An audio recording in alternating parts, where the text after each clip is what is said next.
भारत और अमेरिका के बीच tariff war को लेकर पिछले 24 घंटे में कई बड़ी खबरें आई हैं, बहुत सारे घटनाक्रम हो रहे हैं।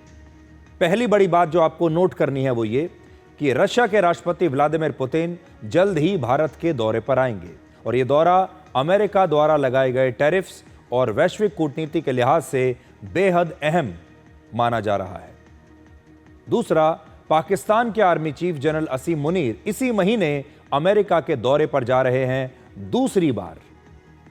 तीसरी बात, अमेरिका के टैरिफ वॉर के खिलाफ अब चीन भी धीरे धीरे भारत का समर्थन कर रहा है।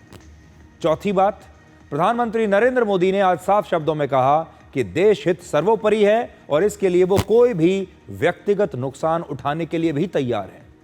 और पांचवी खबर यह है कि ट्रंप ने भारत को लेकर एक बार फिर से एक और धमकी दी है और कहा है कि आगे आगे देखिए क्या क्या होता है। और टैरिफ के बारे में उन्होंने कहा है कि वो इससे भी कोई कड़ा फैसला आने वाले दिनों में लोगों के सामने सुना सकते हैं। तो टैरिफ वॉर के बारे में इन 5 खबरों को अब हम एक एक करके आपके लिए डिकोड करेंगे।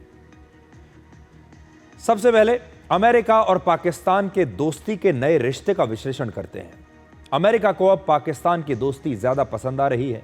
अमेरिका धीरे धीरे पाकिस्तान के करीब जा रहा है क्योंकि पाकिस्तान ने अमेरिका के सामने सरेंडर कर दिया है। अब सवाल यह है कि आखिर ऐसा क्या हुआ है कि अमेरिका को अब पाकिस्तान ज्यादा अच्छा लगता है और भारत और अमेरिका की दोस्ती 54 साल के अपने सबसे निचले स्तर पर पहुंच गई है।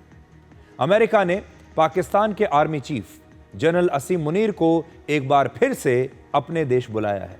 असीम मुनीर इसी महीने अमेरिका के दौरे पर जा सकते हैं और असीम मुनीर अमेरिकी सेना के जनरल और यूनाइटेड स्टेट्स सेंट्रल कमांड के कमांडर माइकल कुरेला के फेयरवेल समारोह में हिस्सा लेने के लिए जा रहे हैं। असीम मुनीर ना तो पाकिस्तान के प्रधानमंत्री हैं ना ही राष्ट्रपति हैं, इसके बावजूद वो दूसरी बार अब अमेरिका के दौरे पर जाएंगे। इससे पहले आपको याद होगा इसी साल जून में ऑपरेशन सिंदूर के बाद असीम मुनीर अमेरिका गए थे और उन्होंने 18 जून को अमेरिका के राष्ट्रपति डोनाल्ड ट्रंप के साथ लंच किया था। जैसा मैंने आपको पहले बताया, असीम मुनीर ना तो पाकिस्तान के प्रधानमंत्री हैं ना वहां के राष्ट्रपति हैं, लेकिन वो अमेरिका के राष्ट्रपति के साथ बैठकर लंच करते हैं। सुनने में अजीब लगता है। यह ट्रंप और असीम मुनीर के बीच पहली निजी बैठक थी, प्राइवेट मीटिंग थी लंच के दौरान। और ट्रंप के साथ लंच के बाद असीम मुनीर ने वापस आते ही डोनाल्ड ट्रंप के नाम की नोबेल शांति पुरस्कार के लिए सिफारिश कर दी। पाकिस्तान ने भी सिफारिश कर दी कि डोनाल्ड ट्रंप को नोबेल पीस पुरस्कार मिलना चाहिए। और इसके बाद जुलाई में ट्रंप और पाकिस्तान के बीच एक डील हो गई जिसके तहत अमेरिका अब पाकिस्तान के तेल भंडारों को विकसित करेगा। यानी ट्रंप और असीम मुनीर की पहली मुलाकात में ही पाकिस्तान ने पूरी तरह से अमेरिका के सामने सरेंडर कर दिया था। पहले नोबेल शांति पुरस्कार की सिफारिश की और फिर अपने देश के संसाधन अमेरिका को सौंप दिए। अब असीम मुनीर दूसरी बार अमेरिका जा रहे हैं तो इसके भी 2 मायने हो सकते हैं। पहला, ट्रंप पाकिस्तान से कोई नई डील करना चाहते हैं शायद। दूसरा, ट्रंप भारत को यह संदेश देना चाहते हैं कि पाकिस्तान से उनकी दोस्ती धीरे धीरे पक्की हो रही है और इसके जरिए वो भारत पर एक नया दबाव बनाने की कोशिश कर रहे हैं। दरअसल अब तक भारत पर दबाव डालने की ट्रंप की सारी तरकीबें नाकाम रही हैं, इसलिए अब हर रोज वो नई नई कोशिशें कर रहे हैं, हर रोज नए नए बयान दे रहे हैं। लेकिन भारत है कि झुकने का नाम नहीं लेता।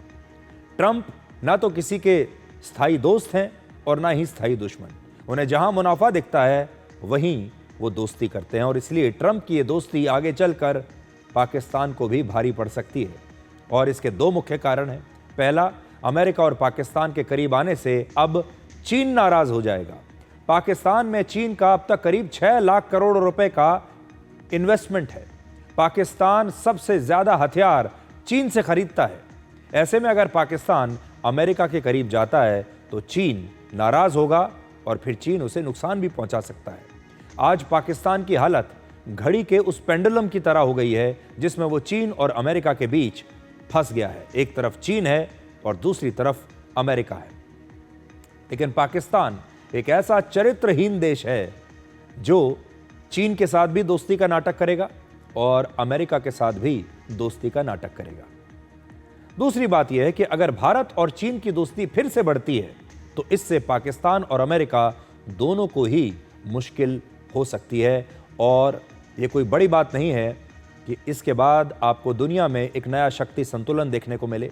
और बहुत सारे लोग तो अभी से कहने लगे हैं कि रशिया, चीन और भारत मिलकर एक नया ब्लॉक बना सकते हैं